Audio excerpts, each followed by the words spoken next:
જો વિદ્યાર્થી મિત્રો ધોરણ 11 ચેપ્ટર નંબર 4 રાસાયણિક બંધન અને આણ્વીય રચનામાં આપણે છેલ્લે લેક્ચર નંબર 9માં આપણા પેમ્ફલેટના પ્રશ્ન નંબર 25 થી 30 સુધી ભણી ગયા હતા। હવે આજે આગળ પ્રશ્ન નંબર 31 થી આગળ વધીએ તો પ્રશ્ન નંબર 31 એક એસક્યુ છે જેનું વિધાન જોઈએ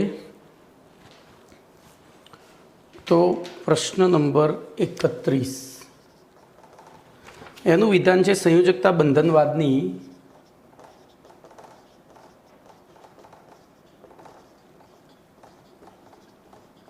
उपयोगिता जणावो।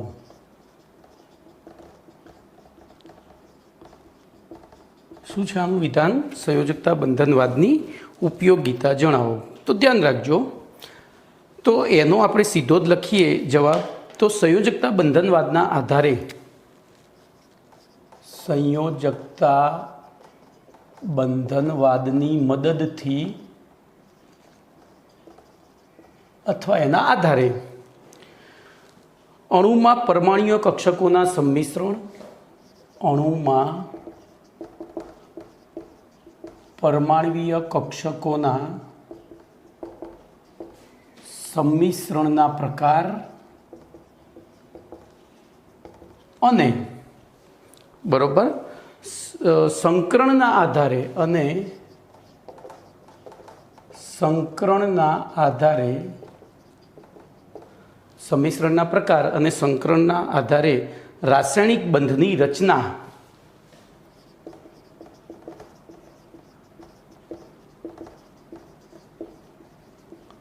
अने तेनो दिशात्मक गुणधर्म समझावी शकाय छे।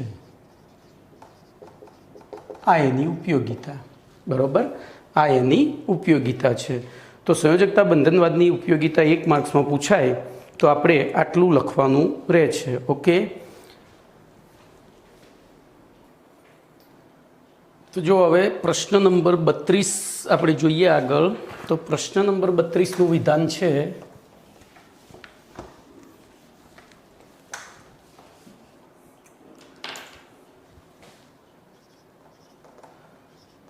संयोजकता बंधनवाद એટલે કે VBT વેવય બનવાની થિયરી અનુસાર પરમાણુીય કક્ષકોનું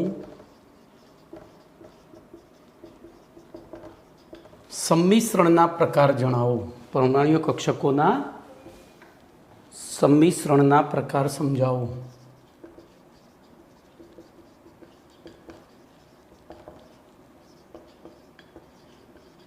ध्यान अहीं राखजो। वीबीटी आपणे भणी गया छीए वेवय बनवानी थियरी एनी उपरथी ज जवानुं छे। बोलो वीबीटी नी 3 शरतो हती। एक तो बंने पासे अयुग्मित कक्षको होवी जोईए एटले के अपरिणित अने पाछी विरुद्ध प्रमाण धरावती होवी जोईए एटले के एक दीकरो ने एक दीकरी। अने त्रीजी शरत हती एमनुं योग्य मात्रामां सम्मिश्रण थवुं जोईए। अने चौथी हती समशक्तिक होवी जोईए। जो 4 शरतो हती।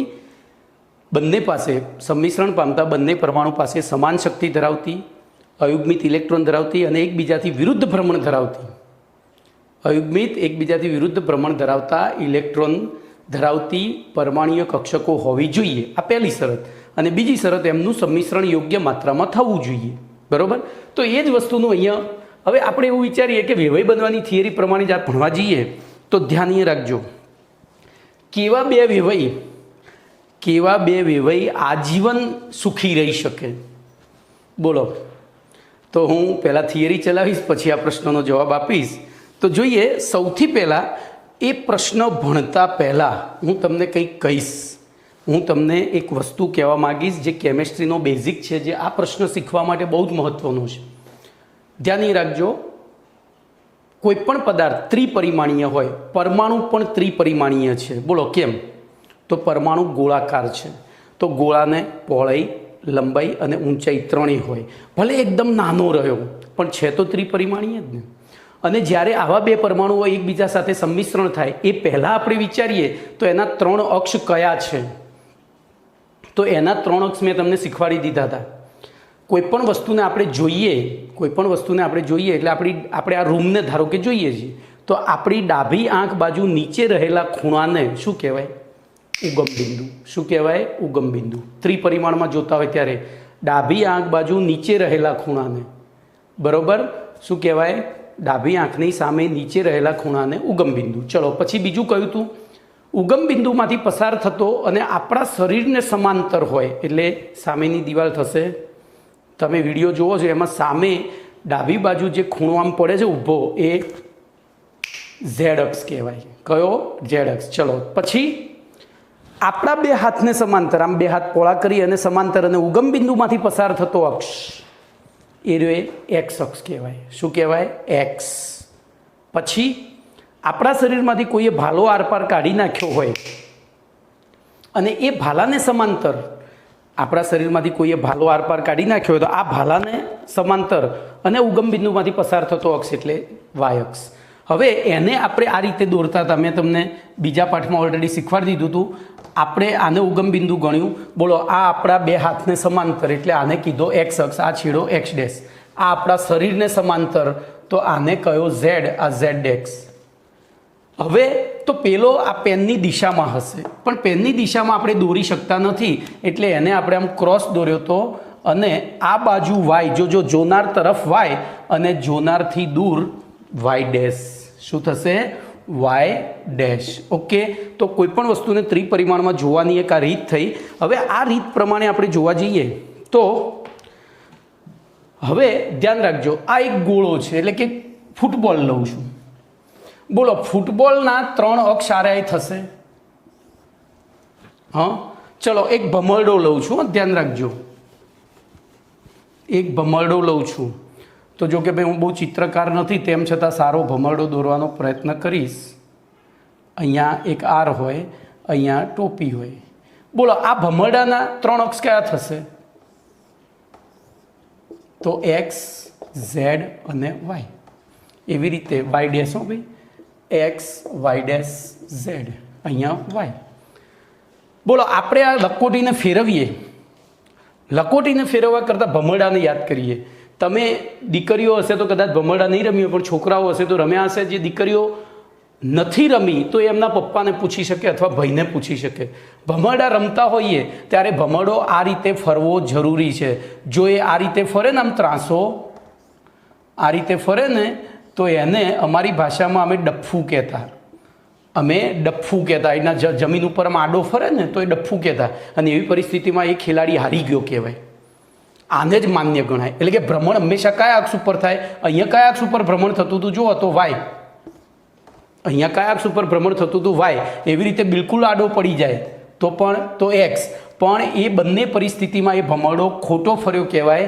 એ વ્યક્તિ આઉટ થયો કહેવાય ને એને પોતાનો ભમરડો પેલા સર્કલમાં મૂકી દેવો પડે.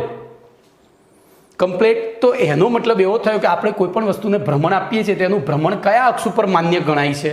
તો ફક્ત ઝેડ અક્ષ ઉપર માન્ય ગણાય છે. જેમ કે આપણી પૃથ્વી એ પોતે ઝેડ અક્ષ ઉપર જ ફરે છે. આપણી પૃથ્વી આમ ફરે છે, આમ નથી ફરતી. આપણી પૃથ્વી આમ નથી ફરતી, આમ ફરે છે. ખબર પડી?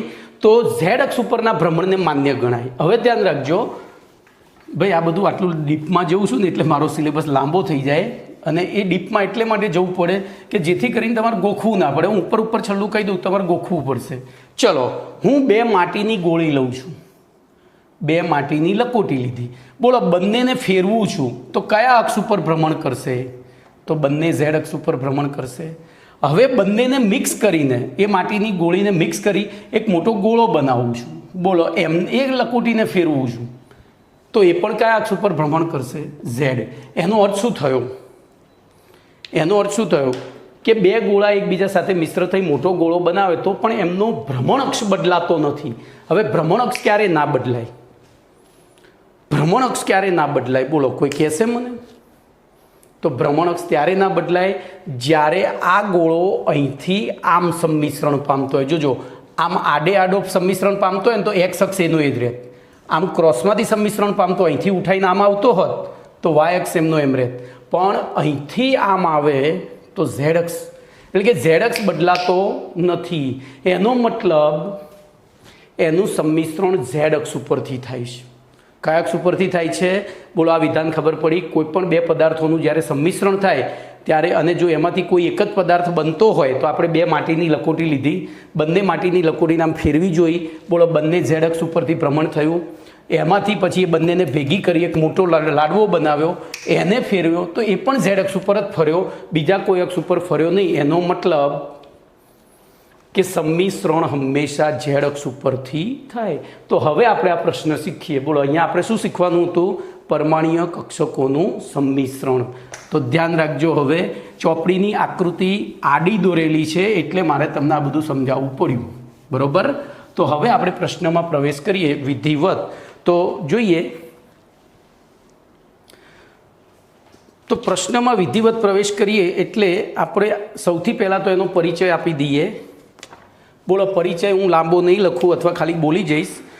તો સંયોજકતા બંધનવાદ અનુસાર જ્યારે બે પરમાણુઓ એકબીજાની નજીક આવે ત્યારે તેમના પરમાણ્વીય કક્ષકોના સંમિશ્રણ દ્વારા બે પરમાણુ વચ્ચે રાસાયણિક બંધ બને છે.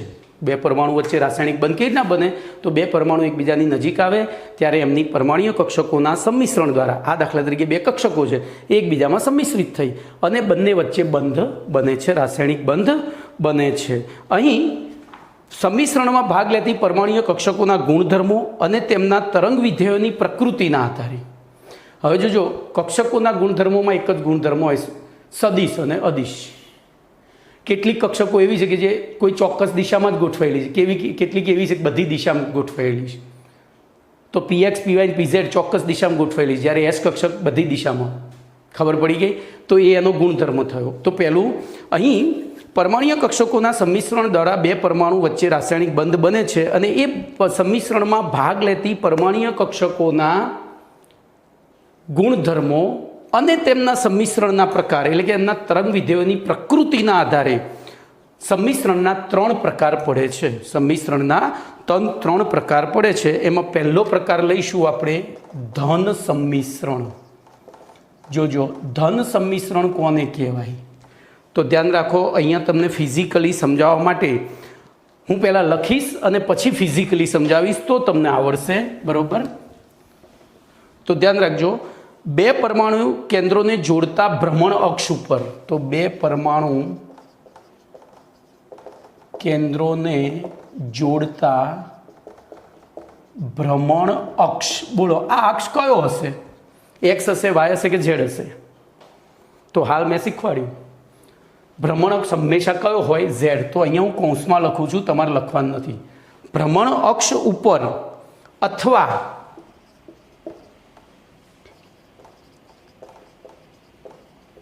ભ્રમણ અક્ષને લંબરૂપે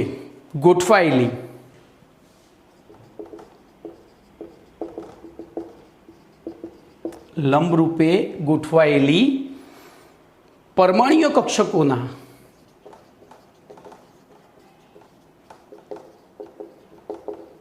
સમાન તરંગ વિધેયો, એટલે કે પ્લસ પ્લસ અથવા માઇનસ માઇનસ, પ્લસ પ્લસ અને અથવા માઇનસ માઇનસ નું સંમિશ્રણ થતું હોય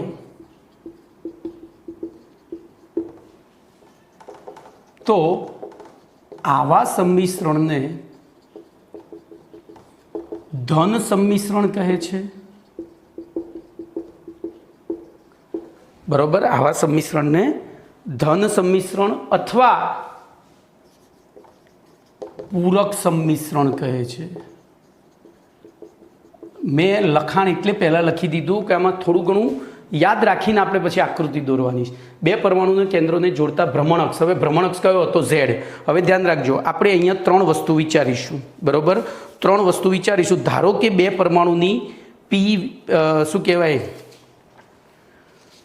આપણી પાસે કક્ષકો જનરલી સંમિશ્રણમાં એસ પી આ કક્ષકોનું જ આપણે વિચારવાનું છે. તો ધ્યાન એ રાખજો, અહીંયા મારી પાસે એક જ એસ કક્ષકનું મોડેલ છે. બે એસ કક્ષકો, એક એક્સ કક્ષક આવી અને બીજી અહીંયા, બોલો, ઝેડ અક્ષ ઉપરથી જોડાય તો એમના ધન, અહીંયા મેં ધન દોર્યું છે, એમ ઉપર પણ ધન, એ તરંગ વિધેયોનું સંમિશ્રણ થાય તો એને ધન. એવી રીતના જોજો, આગળ ધન છે તો પાછળ શું છે? ઋણ. તો બોલો આગળ ધનનું થયું તો પાછળ ઋણનું જ થવાનું છે. એટલે અહીંયા અથવા આને આવે તો આને ધન સંમિશ્રણ. આ એસ કક્ષકોનું બતાવ્યું. હવે પી કક્ષકમાં આપણી પાસે 3 કક્ષકો છે, પીએક્સ, પીવાય, પીઝેડ. જોજો, હું અહીંયા આને પકડું આ રીતે તો બોલો આ કઈ કક્ષક થઈ? તો પીઝેડ થઈ. કેમ? મારા શરીરને સમાંતર છે. આ ઉપરનું પ્લસ તરંગ વિધેય, આ માઇનસ. બોલો આ રીતે પકડું, તમારે જોવાનું છે. એટલે હું મારા માટે આમ થાય પણ તમારા માટે આમ. બોલો આ કઈ થઈ ગઈ? તો એક્સ.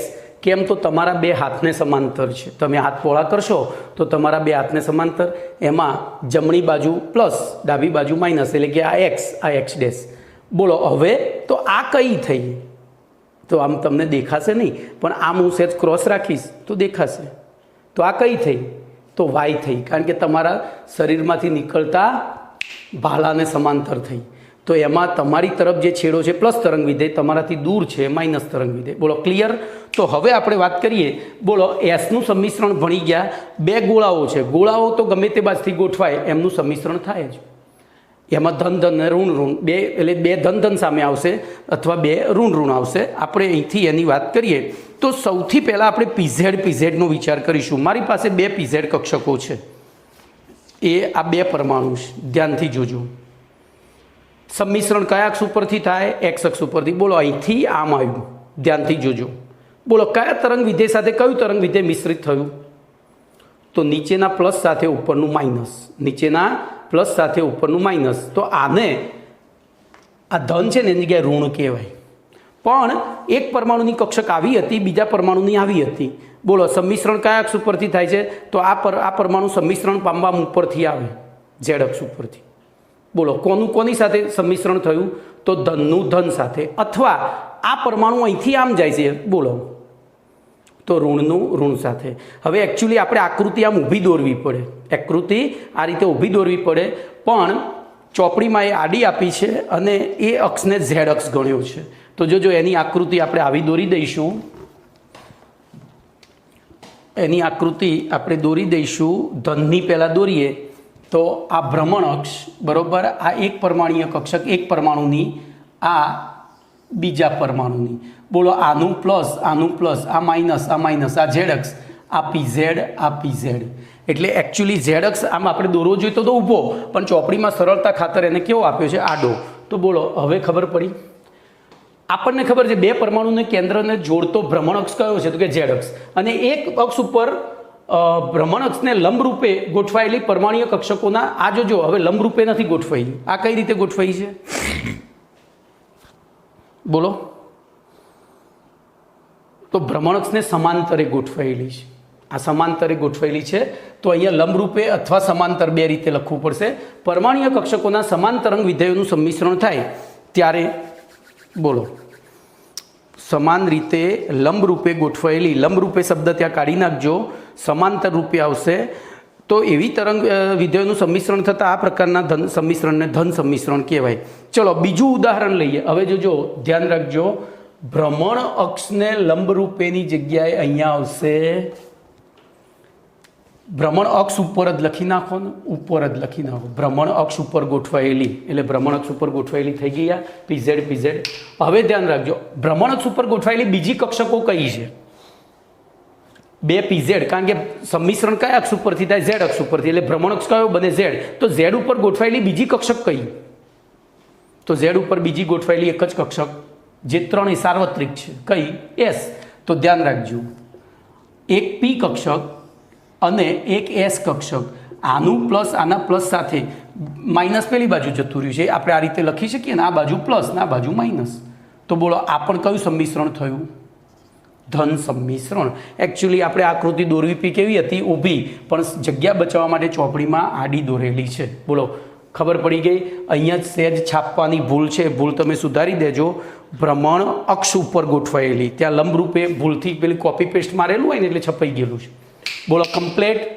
ચલો હવે અહીંયા લંબરૂપે હોય તો શું થાય? તો ધ્યાન અહીંયા રાખજો. હવે એક કામ કરીએ, પેલું સમજાવી દઉં ને, બરોબર? આમાં પીએક્સ પીવાયનું સમજાવું ને. બોલો ભ્રમણ અક્ષ કયો હોય? ઝેડ. બોલો આ રીએ કક્ષક, કઈ કક્ષક? પીએક્સ. બોલો આ પડોશી પરમાણુની બીજા પરમાણુની સોરી મેં ભૂલ કરી પકડવામાં પીએક્સ જ થઈ ને। બોલો સંમિશ્રણ કરવાય ક્યાંથી આવશે ઝેડ અક્ષ ઉપરથી। બોલો કયા તરંગ વિધેય સાથે કયા તરંગ વિધેયનું સંમિશ્રણ થયું? બોલો ખબર પડી? કયા તરંગ વિધેય સાથે કયા તરંગ વિધેયનું સંમિશ્રણ થયું? તો ધન સાથે ધન, ઋણ સાથે ઋણ। ચલો એવી રીતે આ કઈ કક્ષક છે? પીવાય। આ પડોશીની પીવાય છે। બોલો અહીંથી ઝેડ એક્સ ઉપરથી સંમિશ્રણ થયું તો તમને દેખાય એ માટે હું સેજ ક્રોસ કરીશ। બોલો પ્લસ સાથે પ્લસ થયું તો આપણે પ્લસ સાથે પ્લસના કેટલા ઉદાહરણો આપી શકીએ?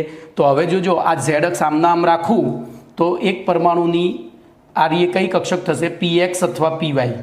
કેમ? તો ઝેડ અક્ષને લંબ હોય। બીજા પરમાણુની પીએક્સ અથવા પીવાય। હવે એના પ્લસ પ્લસ અને માઇનસ માઇનસ તરંગ વિધેયોનું સંમિશ્રણ થતું હોય તો એને પણ કયું સંમિશ્રણ કહેવાય?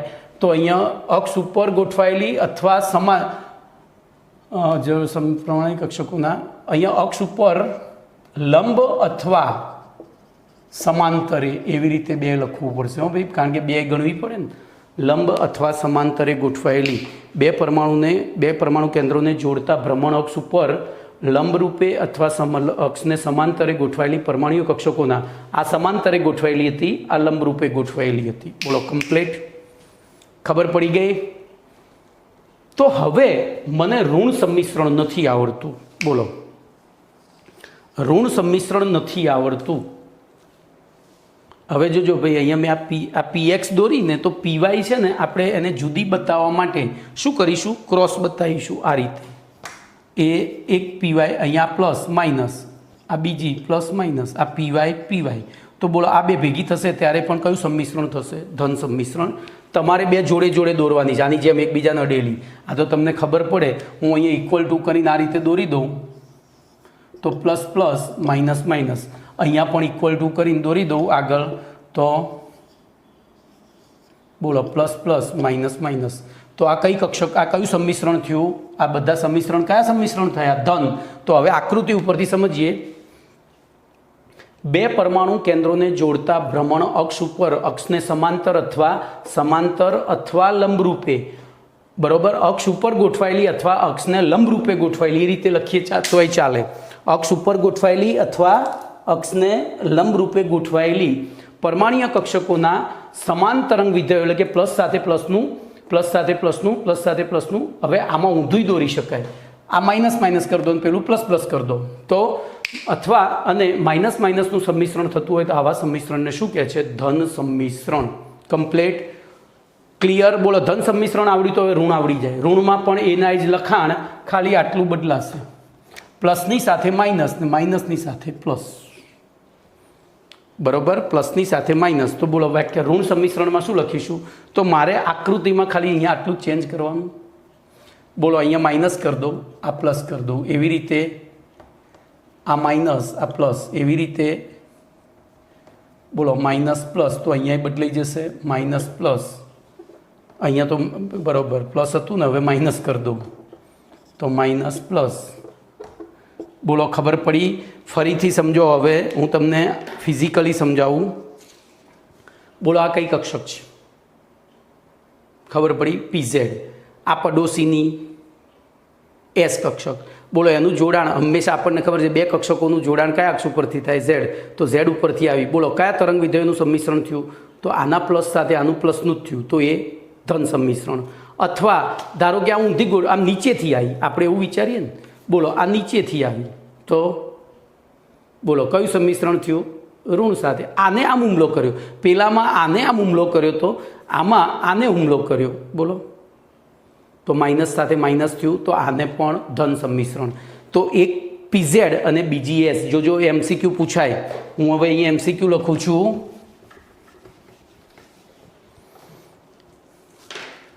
નીચેના પૈકી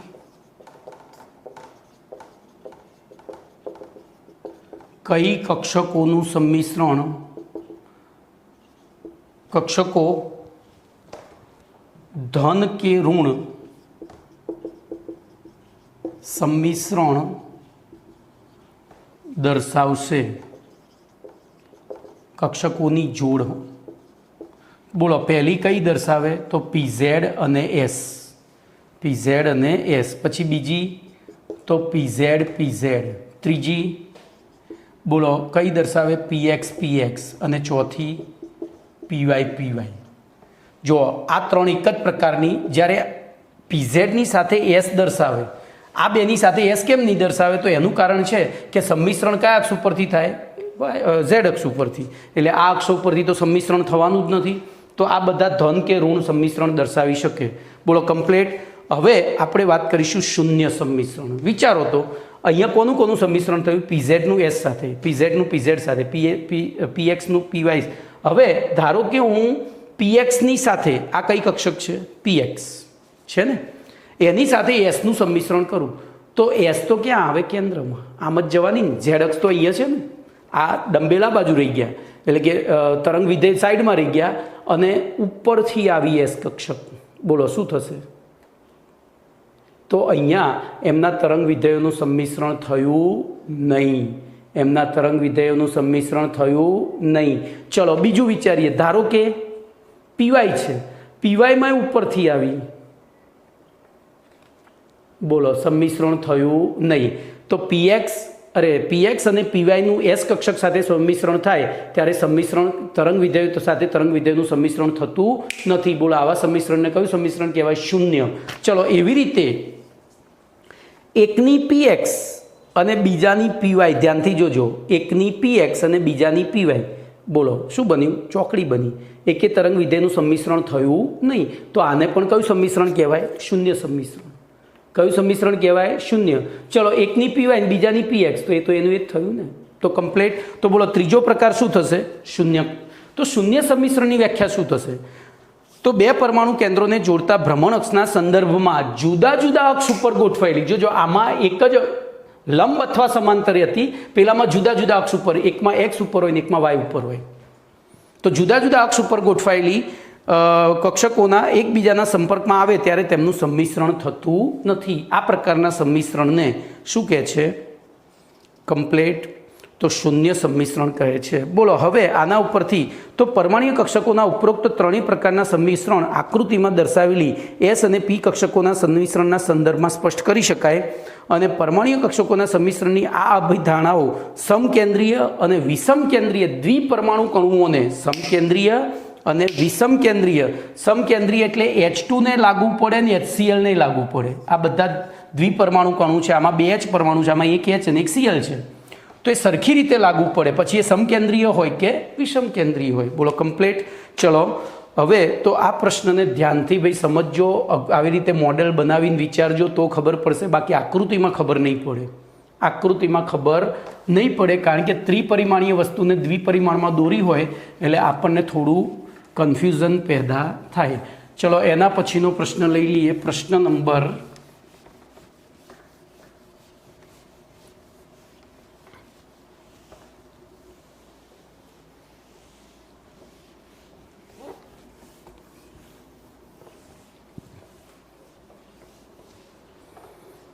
33. પ્રશ્ન નંબર 33 ધ્યાનથી પ્રશ્નનું વિધાન સમજજો. સંયોજકતા બંધનવાદ અનુસાર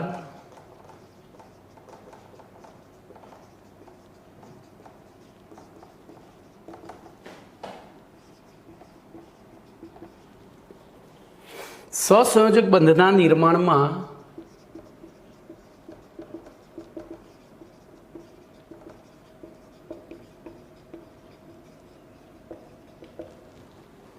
પરમાણ્વીય કક્ષકોનું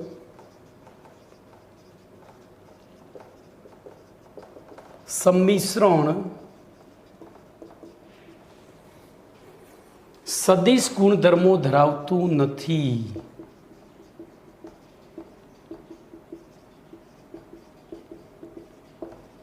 બરાબર, સદિશ ગુણધર્મો ધરાવતું નથી.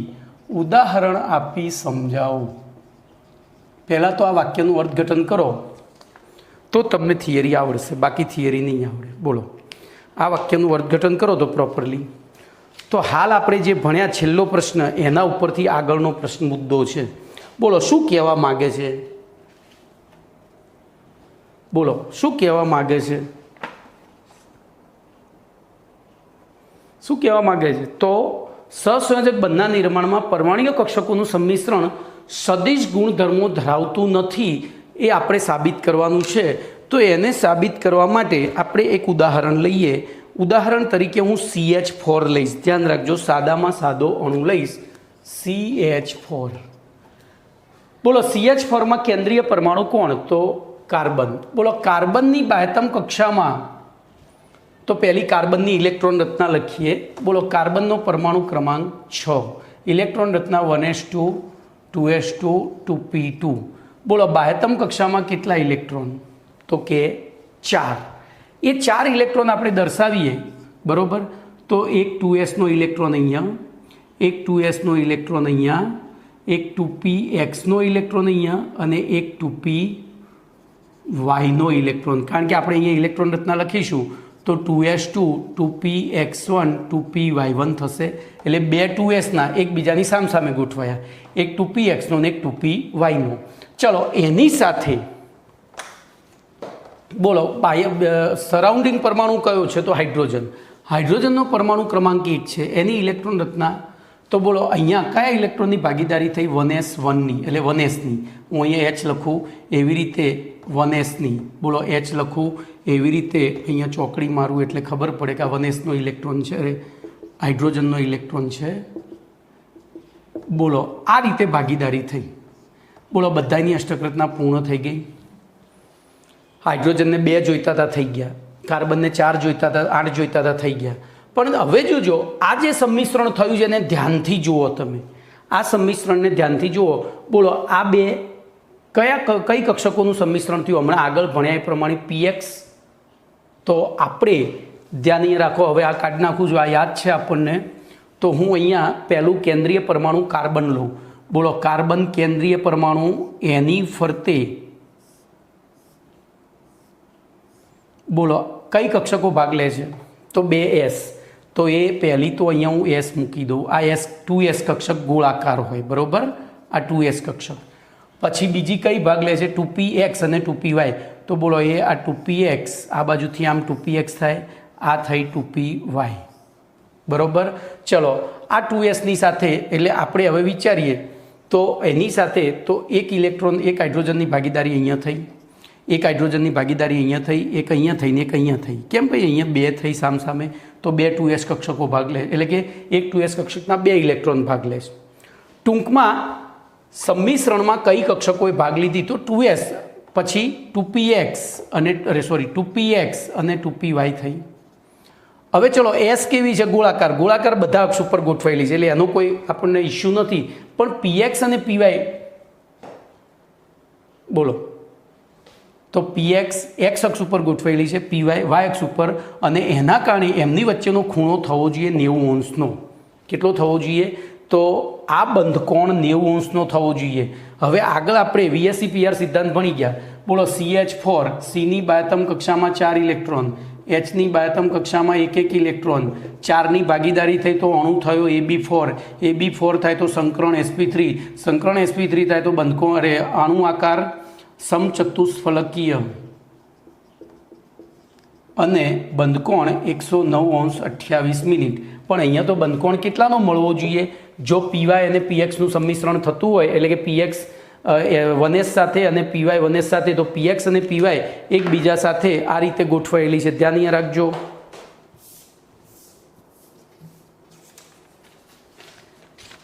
એ આ py છે, આ py છે અને આ px છે, એકબીજાથી લંબ ગોઠવાયેલી છે, બરાબર. અને એમાં પાછી હાઇડ્રોજનની s અહીંયા ગોઠવાય અને અહીંયા ગોઠવાય, અહીંયા ગોઠવાય, અહીંયા. તો બોલો આ બેની વચ્ચેનો ખૂણો કેટલો થાય? 90નો. અને પ્રાયોગિક રીતે ચેક કર્યો તો કેટલો થયો? 109°28'. એનો મતલબ એવો થયો કે આ કક્ષકો સંમિશ્રણ પામતા પહેલાં પોતાની દિશા બદલે છે, એટલે કે દિશા જાળવી રાખતા નથી, એટલે કે સદિશ ગુણધર્મો ધરાવતા નથી. ખબર પડી? બહુ જ આ બધું છે ને આખું 3 ડાયમેન્શનમાં વિચારવાનું છે ભાઈ. જો બીજો ને ત્રીજો પાઠ આવડતો હશે તો જ આ બધું આવડશે. તમને કીધું હજુ જો બીજો પાઠ કાચો હોય તો ફરી તૈયાર કરજો, બીજો ને ત્રીજો પાઠ નહીં આવડતો હોય તો આખું કેમેસ્ટ્રી ગોખીને ગાંડા થઈ જશો, આખું કેમેસ્ટ્રી ગોખીને ગાંડા થશો. બીજો ત્રીજો હજુ પાકો કરો, પાછળ તમારી મહેનત બહુ જ ઓછી થઈ જશે. ખબર પડી કે નહીં? તો અહીંયા હવે જો આપણે ટેક્સ્ટબુક પ્રમાણે જઈએ તો ટેક્સ્ટબુક પ્રમાણે જોઈએ તો વીબીટી અનુસાર સહસંયોજક બંધના નિર્માણમાં પરમાણ્વીય કક્ષકોનું સંમિશ્રણ સદિશ ગુણધર્મો ધરાવતું નથી. આ બાબત નીચે પ્રમાણે CH4ના ઉદાહરણના આધારે સમજાવી શકાય છે. તો એમાં સૌથી પહેલાં લખીશું, મેં જે બોલ્યો બધું જ હું અહીંયા બોલ્યો છું, આ બધું જ અને તમને સમજાવતો ગયો છું. તો CH4 અણુમાં કાર્બન મધ્યસ્થ પરમાણુ છે જેનો પરમાણુ ક્રમાંક 6 છે અને તેની ધરા અવસ્થામાં ઇલેક્ટ્રોન રચના 1s2 2s2 2px1 2py1 અને 2pz0 છે. જો ફરીથી રિપીટ કરું છું, કાર્બનનો પરમાણુ ક્રમાંક 6, ઇલેક્ટ્રોન રચના 1s2 2s2 2px1 2py1 અને 2pz0 છે. ધ્યાનથી હવે તમને હું ડીપમાં લઈ જાઉં. અત્યારે જે સમજાવ્યું અત્યાર સુધી એ ઉપર છેલ્લું આપણે લીધું હતું. હવે એઝ પર ટેક્સ્ટબુક જઈએ. ઉપર છેલ્લું એટલે 11માં આપણા બીજા ત્રીજા પાઠના આધારે હવે એમાં વીબીટી ઇન્ક્લુડ કરીએ. તો બોલો વીબીટીની શરત શું હતી? વીબીટીની શરતો શું હતી વેવાઈ બનવાની થિયરીની? તો પરમાણ્વીય કક્ષકો અર્ધપૂર્ણ. તો આ બે અર્ધપૂર્ણ છે, આને શું કરવું પડશે? તો જોજો અહીંયા કાર્બન ઉત્તેજિત થશે, ઉત્તેજિત થઈ અને આ એક ઇલેક્ટ્રોનને અહીંયા મોકલશે એટલે 2s1 2px1 2py1 અને 2pz1 થાય. મેં અહીંયા જાણી જોઈને XY જ લીધી છે, તમને ત્યાં ખબર પડશે કે હવે શું થશે. એ કેમ? તો આના માટે એટલે આપણે ડીપમાં જઈએ છીએ. ચલો, તો હવે એક બાજુ 2s, પછી એક બાજુ તો 2s તો ગમે ત્યાં જોડાય. 2s આપણે આને 2pz તરીકે જ દર્શાવી દઈએ અને અહીંયા 2sનો ચોથો બંધ બતાવું. તો બોલો 3 હાઇડ્રોજન અહીંયા અને ચોથો હાઇડ્રોજન અહીંયા. તો આ 3 હાઇડ્રોજન સાથે જે ભાગીદારી થઈ, બોલો એ 3માંથી આ 3 કક્ષકો એકબીજાથી કેટલા અંશના ખૂણે ગોઠવાયેલી? તો 90 અંશના. તો આ 4 જે CH બંધ છે એમાંથી 3ના ખૂણા 90 હોવા જોઈએ અને ચોથો જે ખૂણો છે એ અનિર્ણિત હોવો જોઈએ. કેમ અનિર્ણિત? તો ગોળો છે, ગોળો ગમે તે બાજુથી જોડાઈ શકે, આમે જોડાય. S કક્ષક ગોળાકાર છે, ગમે તે બાજુથી જોડાય, એનો કોઈ નિશ્ચિત ખૂણો હોય નહીં. તો બોલો કાયદેસર વીબીટી અનુસાર જોવા જઈએ તો કક્ષકો કેવી હોવી જોઈએ? અર્ધપૂર્ણ થવા 2s. કાર્બન ઉત્તેજિત થઈ પોતાની 2s2 કક્ષકનો એક ઇલેક્ટ્રોન ક્યાં મોકલે? 2pz. એટલે આપણને 4 અર્ધપૂર્ણ કક્ષકો મળી, 2s1 2px1 2py1 2pz1. દરેક સાથે હાઇડ્રોજનની 1s કક્ષકનું સંમિશ્રણ થયું અને આપણે CH4 બન્યો. તો આ અનુસાર વીબીટી અનુસાર CH4 બને ત્યારે આ 3 જે બંધ બન્યા એ 3 બંધ વચ્ચેનો ખૂણો કેટલો હોવો જોઈએ? 90 અને ચોથો હોવો જોઈએ અનિર્ણિત. પણ જ્યારે પ્રાયોગિક રીતે ચેક કર્યું તો એ કેટલો મળ્યો? 109:28. તો જે દર્શાવે છે કે અહીંયા બધા જ ખૂણા સરખા થાય છે. એનો મતલબ કે સંમિશ્રણ સદિશ હોતું નથી, એ સંમિશ્રણ થતાં પહેલાં પોતાની દિશા બદલે છે. બે જુદા જુદા પરમાણુની કક્ષકો એકબીજા સાથે સંમિશ્રિત થતાં પહેલાં કેન્દ્રીય પરમાણુની કક્ષકો પોતાની દિશા બદલે છે. તો બોલો કમ્પ્લીટ. તો આખું હવે વિધાન બોલી જાઉં. તો CH4 અણુમાં કાર્બન મધ્યસ્થ પરમાણુ છે જેનો પરમાણુ ક્રમાંક 6 છે અને ધરા અવસ્થામાં તેની ઇલેક્ટ્રોન રચના 1s2 2s2 2px1 2py1 2pz0 છે. પરંતુ ઉત્તેજિત અવસ્થામાં તેની ઇલેક્ટ્રોન રચના તો 1s2 અહીંથી એક ઇલેક્ટ્રોન અહીંયા ગયો તો 2s1 2px1 2py1 2pz1. હવે આ ઉત્તેજિત કેમ થાય છે હવે સમજાવું છું, આગળ આવે જ છે. બરોબર. ધારણ કે અહીં કાર્બનની ઉત્તેજિત અવસ્થામાં બાહ્યતમ કક્ષામાં આવેલી 4 કઈ 4? તો અર્ધપૂર્ણ કક્ષકો તો 2s 2px 2py 2pz એની સાથે હાઇડ્રોજન 4 હાઇડ્રોજન પરમાણુની 1s અર્ધપૂર્ણ કક્ષકોના સંમિશ્રણ દ્વારા 4 CH બંધ બને છે. હવે જોજો અહીં કાર્બન પરમાણુની 3 2px 2py અને 2pz કક્ષકો વચ્ચેનો ખૂણો કેટલાનો હોય? 90 અંશનો. બરોબર. આથી આ ત્રણ કક્ષકો સાથે હાઇડ્રોજન પરમાણુની 1s કક્ષકોનું સંમિશ્રણ થાય ત્યારે બનતા CH બંધ પણ એકબીજાથી 90 અંશના ખૂણે ગોઠવાયેલા હોવા જોઈએ. અને કાર્બન પરમાણુની 2s કક્ષક સાથે હાઇડ્રોજન પરમાણુની 1s કક્ષક સમમિતીય રીતે બે ગોળાકાર છે અને બે ગોળાઓનું સંમિશ્રણ ગમે તે દિશામાંથી થઈ શકે. એટલે અહીંયા ચોથા જે CH બંધની દિશા આપણે સ્પષ્ટપણે નક્કી કરી શકતા નથી, એટલે કે એનો બંધકોણ ચોક્કસ રીતે માપી શકતા નથી. બરોબર. પરંતુ પ્રાયોગિક રીતે એવું નક્કી થયું છે, હવે આ મુદ્દો આવ્યો કે પ્રાયોગિક રીતે એવું નક્કી થયું છે કે CH4 અણુમાં કોઈપણ બે CH બંધ વચ્ચેનો બંધકોણ 109:28 હોય છે અને અણુનો ભૌમિતિક આકાર સમચતુષ્ફલકી હોય છે. આમ ઉપર દર્શાવ્યા પ્રમાણે CH4 અણુમાં પરમાણ્વીય કક્ષકોનું સંમિશ્રણ પ્રાયોગિક પરિણામો સાથે સુસંગત નથી. એટલે કે હોવું જોઈતું હતું 90 હોય છે 109. એનો મતલબ કે જે આપણે VBT અનુસાર વિચારીએ છીએ પ્રાયોગિક પરિણામો સાથે સુસંગત નથી. એટલે કહી શકાય કે સહસંયોજક બંધના નિર્માણમાં પરમાણ્વીય કક્ષકોનું સંમિશ્રણ આપણે જે વિચાર્યું દિશાના આધારે વિચાર્યું VBT અનુસાર, પણ પ્રાયોગિક રીતે કંઈક જુદું જ મળ્યું. એનો મતલબ કે સંમિશ્રણ સદિશ ગુણધર્મો ધરાવતું નથી. ચલો 34મો પ્રશ્ન. સમયને જોઈને ચાલવું પડશે ભાઈ. આ બધા એટલા મસ્ત પ્રશ્નો છે ને કે આમાં ડીપમાં જવું જ પડે, નહીતર ઉપર છેલ્લું જો ચલાવું તો તમને 2 વર્ષ નહીં પછી આખી જિંદગી મને મનમાં કોશો કે કેમેસ્ટ્રીમાં સાહેબે લાલિયાવાળી કરી હતી અને મને એ મંજૂર નથી. મારો વિદ્યાર્થી મારી એક સારી ઇમેજ લઈને જવો જોઈએ કે ભાઈ સાહેબે તેલ રેડ્યું હતું પણ અમે દીવો નહોતો કર્યો. બરોબર, જે લોકો દિવાસળી સળગાવશે એમાં તેલ તો હું રેડી જ દઉં છું, તમારી તાકાત હોય એટલે દીવા સળગાવો. ચલો 34મો પ્રશ્ન છે, પરમાણ્વીય કક્ષકોના સંમિશ્રણના પ્રકારના આધારે, એકદમ સહેલો પ્રશ્ન છે ભાઈ, પરમાણ્વીય કક્ષકોના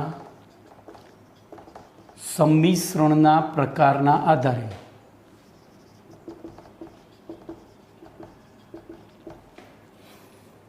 સહસંયોજક બંધના પ્રકાર સમજાવું.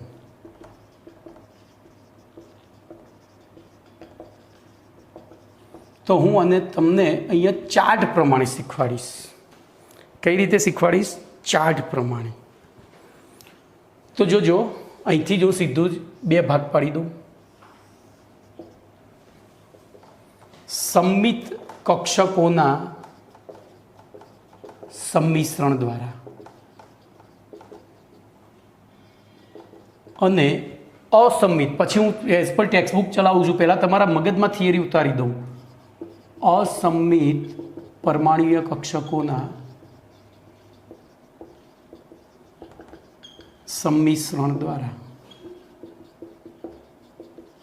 બોલો કમ્પ્લીટ. તો સૌથી પહેલું તો સંમિત અને અસંમિત એટલે શું સમજવું પડે. તો ધ્યાન રાખજો, તમે ધારો કે કોઈ જગ્યાએ ટ્યુશનમાં, જનરલી હું આ ઉદાહરણમાં ટ્યુશનનો જ ઉલ્લેખ કરતો હોઉં છું. ટ્યુશનમાંથી ઘરે ગયા, અત્યારે તો ઘરે બેસીને ભણો છો, પણ ધારો કે ક્લાસમાંથી ઘરે ગયા અને તમારો નાનો ભાઈ કે ભત્રીજો દરવાજામાં બેસીને ફૂટબોલ રમતો હોય, તો શું તમે તમારા મમ્મી કે ભાભીને બૂમ પાડશો કે ભાઈએ કે ભત્રીજાએ ફૂટબોલ ઊંધો નાખ્યો? બોલો, ફૂટબોલ ઊંધો પડે, વોલીબોલ ઊંધો પડે, પણ એની જગ્યાએ ડબ્બો હોય તો ઊંધો પડે. આ મારું બાટું કેવું, ફૂટબોલ કોઈ દિવસ ઊંધો ના પડે, ગમે ત્યાંથી નાખો સીધો જ પડે. તો એ સીધો કેમ પડે છે? અને ડબ્બો ગમે એટલો સાચવીને નાખો ને તો 100માંથી 2 પ્રયોગમાં તો ઊંધો પડે છે. 100માંથી 2 પ્રયોગમાં ભલે તમે ગમે એટલો સાચવીને નાખો, જો રેન્ડમલી નાખશો ને તો ઊંધો જ પડશે, પણ સાચવીને નાખો તો 100માંથી 2 પ્રયોગમાં તો ઊંધો પડે જ. તો ડબ્બો ઊંધો કેમ પડે છે? અને પેલાને ગમે તે રીતે નાખી દે, આંખ બંધ કરીને આમ કિક મારી ગમે તે કરીએ, પડે એટલે સીધો જ પડે. તો એનું કારણ છે ફૂટબોલમાં એના કેન્દ્રથી નિશ્ચિત અંતરે અણુઓની ગોઠવણી એક સમાન રીતે છે, જ્યારે ડબ્બામાં એના કેન્દ્રથી બોલો ગોઠવણી સમાન નથી. અહીંયા ગોઠવણી છે જ નહીં, અહીંયા ગોઠવણી છે જ નહીં. એટલે આ તમે દાખલા તરીકે આ બિંદુ અહીંયા નીચે આવી જાય ને તો એ સીધો ને સીધો રહે, પણ આ બિંદુ ઉપર જતું રહે તો પછી શું થઈ જાય? ઊંધો થઈ ગયો. તો બોલો સંમિત આકાર કોને કહેવાય? તો જે આકારમાં કેન્દ્રથી બધા જ અંતરે એની અણુઓ એટલે કણોની ગોઠવણી એક સમાન હોય તેવા આકારને સંમિત આકાર, અને ગોઠવણી સમાન ન હોય એને અસંમિત આકાર. તો હવે આપણી પાસે 4 કક્ષકો છે, અહીંયા 4ની જ વાત કરવાની છે, S, PX, PY અને PZ. હવે જોજો, કોઈ પણ વસ્તુ સંમિત છે કે અસંમિત એને જોવા માટે તમારે એને એના ભ્રમણ અક્ષ સાથે ફેરવી અને જોવી પડે. તો આપણે જોઈએ, અહીંયા જોઈએ ઉદાહરણ સાથે જ. બોલો, આ મારી પાસે S કક્ષક છે, આપણે એનો આકાર જ જોવાનો છો ભાઈ, એના તરંગ વિધેય નથી જોવાના, એ તમને કહી દઉં. તરંગ વિધેય તો ભ્રમણ થાય એટલે બદલાય, પણ આકાર ના બદલાવો જોઈએ. બોલો, હું આને આમ ફેરવે જઉં તો આકાર બદલાય છે, અને ભ્રમણ હંમેશા કયા અક્ષ ઉપર અપાય? બોલો, આમાં છે ને એકચ્યુઅલી આ તરંગ વિધેય નથી, એ તમને કીધું, કારણ કે એસ કક્ષક ગોળાકાર હોય એટલે એમાં તરંગ વિધેય આવે જ નહીં, બધું કેન્દ્ર સાથે એક સંમિત રીતે. આ તો તમને પેલું સંમિશ્રણ સમજાવવા માટે કરવું પડ્યું હતું.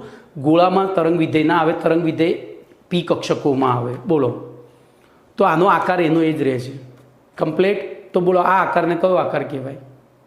સંમિત આકાર. એને ગમે તેમ ફેરી ફેરીને જોઈએ તો ફેરવી ફેરીને જોવા છતાં એક સરખો લાગે, એનો મતલબ કોઈ પણ દિશામાંથી ફેરવીને જોઈએ તો એક સરખો લાગવો જોઈએ, તો એ સંમિત આકાર. બરાબર. બોલો, હવે હું લઈ લઉં, આ કઈ કક્ષક થઈ? પીઝેડ કક્ષક. તો પીઝેડ કક્ષક પણ એને આપણે હંમેશા જો ભ્રમણ છે ને ઝેડ અક્ષ ઉપર આપવાનું. બોલો, આને હું ફેરવું છું, બોલો તરંગ વિધેય બદલાઈશ કે આકારે બદલાઈશ? ના, આકારે નથી બદલાતો કે તરંગ વિધેય નથી બદલાતું, તો આ પણ સંમિત આકાર. પણ હવે આ કઈ કક્ષક થઈ? આ કઈ કક્ષક થઈ જુઓ તો આડી છે આપણી બે આંખને અથવા તો હાથને સમાંતર એટલે એક્સ. હવે હું એને ઝેડ અક્ષથી ભ્રમણ આપું, બોલો શું થાય છે? આકાર નથી બદલાતો પણ તરંગ વિધેય બદલાઈ જાય. અત્યારે જમણું જો પ્લસ તમને નહીં દેખાય કદાચ, અથવા દેખાશે આભાસી, તો પ્લસ તમારી દ્રષ્ટિએ ડાબી બાજુ છે, માઇનસ જમણી બાજુ. હવે શું થઈ ગયું? જમણી ડાબી થયું. ભાઈ આમાં જો નહોતું થતું. અને એસ કક્ષકમાં આપણે તરંગ વિધેય ખાલી કલ્પના છે, બાકી ત્યાં તરંગ વિધેય હોતું નથી, કારણ કે ગોળાકાર સંમિત આકાર છે. આમાં ડંબેલ આકાર છે એટલે તરંગ વિધેય હોય, જે કેન્દ્રથી ધન દિશામાં હોય, ધન તરંગ વિધેય કહેવાય. કમ્પ્લેટ. બોલો, એના પીવાય તો પીવાય, ના પીવાય? બહુ જ ખરાબ વસ્તુ છે, પીવાય જ નહીં. બોલો, હાલ પ્લસ તમારા છે તરફ છે, મેં 90 અંશનું ભ્રમણ આપ્યું તો માઇનસ થઈ ગયું, પાછું પ્લસ થયું, એટલે કે આકાર નથી બદલાતો પણ તરંગ વિધેય બદલાય છે. એટલે આ પણ કેવો આકાર કહેવાય? તો આપણી પાસે સંમિત કક્ષકો કઈ છે? બોલો, તો સંમિત કક્ષકો ચારમાંથી એસ, પીએક્સ, પીવાય. હવે કક્ષકોના પ્રકાર લઈ લો, અહીંયા લખું, કક્ષકોના પ્રકારમાં એસ, પીએક્સ, પીવાય અને પીઝેડ. હવે એમાંથી સંમિત કક્ષકો કઈ? તો એસ અને પીઝેડ. તો અસંમિત કઈ? તો પીએક્સ અને પીવાય. બોલો, કમ્પ્લીટ. હવે બોલો, તમારો પ્રશ્નનો જવાબ પતી ગયો. તો જોજો, એસ સાથે એસનું સંમિશ્રણ થાય, પીઝેડ સાથે પીઝેડનું સંમિશ્રણ થાય, અથવા એસ સાથે પીઝેડનું, ભાઈ આ ઊંધું લખી શકાય, ઓર કરીને પીઝેડ સાથે એસનું, તો એ વખતે બનતા બંધને સિગ્મા સહસંયોજક બંધ કહે છે. શું કહે છે? સિગ્મા સહસંયોજક બંધ કહે છે. બોલો, કમ્પ્લીટ. કયો બંધ કહેવાય એને? સિગ્મા સહસંયોજક બંધ અથવા તો સિગ્મા બંધ. પણ બોલો, પીએક્સનું પીએક્સ સાથે થાય અને પીવાયનું પીવાય સાથે થાય. ધારો પીએક્સનું પીવાય સાથે થાય તો ના, આગળ ભણી ગયા. આ કયું સંમિશ્રણ? શૂન્ય સંમિશ્રણ. કેમ?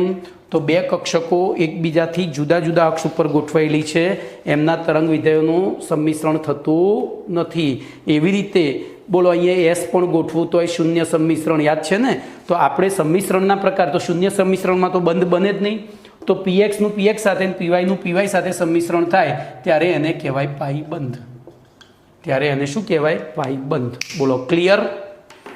તો પ્રશ્ન શું છે ફરીથી? હવે ભાઈ આ પ્રશ્ન જોવા માટે તમારે પેમ્પલેટ તમારું હાથમાં લેવું પડશે. હું અહીંથી બોલું છું એ પ્રમાણે પેમ્પલેટમાં જોજો, કારણ કે લખવા જઈશ તો સમય બહુ બગડશે અને સિલેબસ લાંબો થઈ જશે. બરાબર? હું બોલું છું એ તમારે જોવાનું છે. તો જોઈએ, તો પરમાણ્વીય કક્ષકોના સંમિશ્રણમાં, એટલે કે અણુના નિર્માણમાં જોડાતા બે પરમાણુની પરમાણ્વીય કક્ષકોના સંમિશ્રણના પ્રકારના આધારે સહસંયોજક બંધના નીચે પ્રમાણે 4 પ્રકાર પડે છે. મેં તો અહીંયા 2 જ કીધા ભાઈ. તો હવે જોજો, અહીંયા પાછા 2 પ્રકાર, જો ધન સંમિશ્રણ અને ઋણ સંમિશ્રણ. એવી રીતે ધન સંમિશ્રણ અને ઋણ સંમિશ્રણ, અહીંથી 2 પ્રકાર. એમ તો ધન થાય તો સિગ્મા, ઋણ થાય તો સિગ્મા સ્ટાર. પછી ધન થાય તો પાઈ અને ઋણ થાય તો પાઈ સ્ટાર. બરોબર? ધન થાય તો સિગ્મા. બરોબર? તો આમ તો 4 પ્રકારે સંમિશ્રણ થાય. આ ભાઈ હજુ પાછળની થિયરીમાં ભણવાનું છે, અત્યારે હાલ એમાં નથી પડવું, પહેલાં આટલું જ ભણી લઈએ. તો નીચે પ્રમાણે 2 પ્રકાર પાડવામાં આવે છે. બરોબર? પહેલું સિગ્મા બંધ. બોલો, સિગ્મા બંધની વ્યાખ્યા શું આપીશું? તો 2 પરમાણુના કેન્દ્રને જોડતા આંતરકેન્દ્રીય અક્ષ ઉપર છવાયેલી એટલે ગોળાકાર એસ કક્ષક, અથવા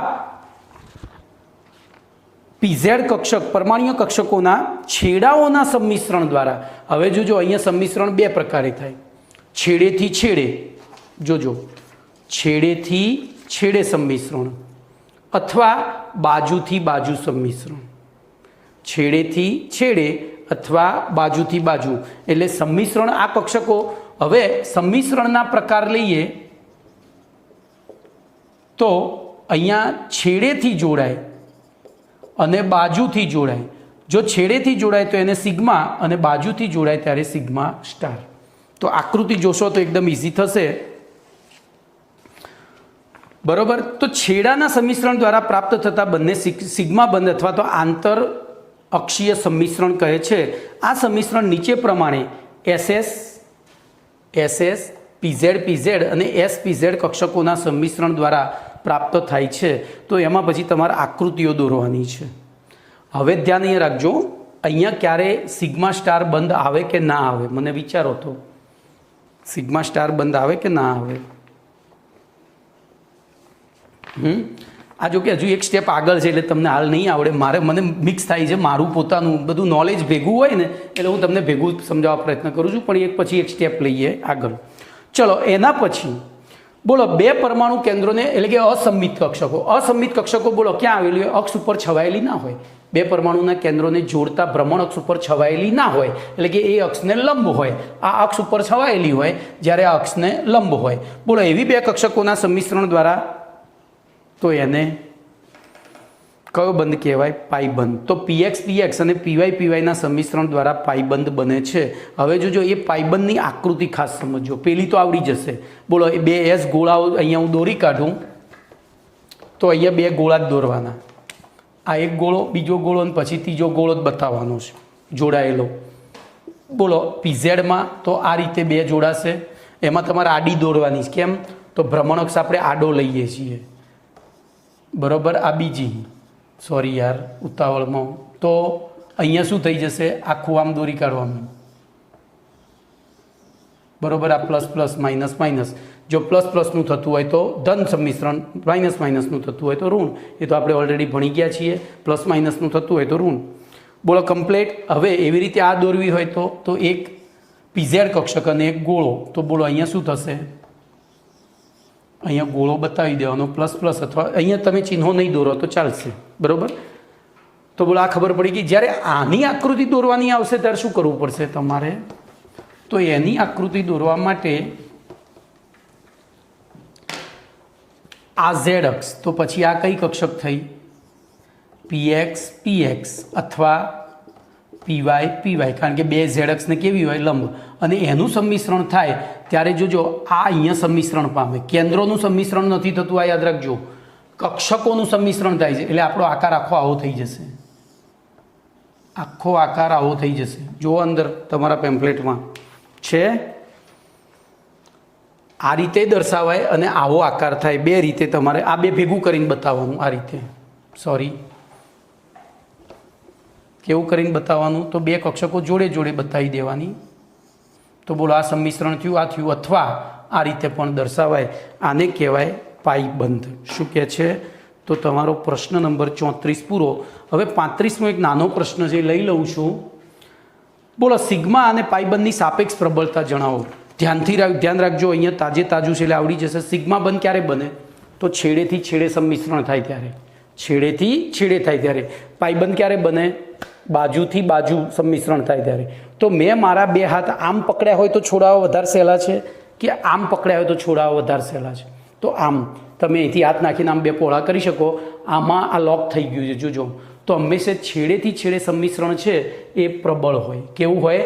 છેડેથી છેડે સંમિશ્રણ પ્રબળ હોય, બાજુથી બાજુવાળું નિર્બળ હોય. એટલે પાઈબંધ કરતાં સિગ્મા બંધ હંમેશા પ્રબળ હોય છે.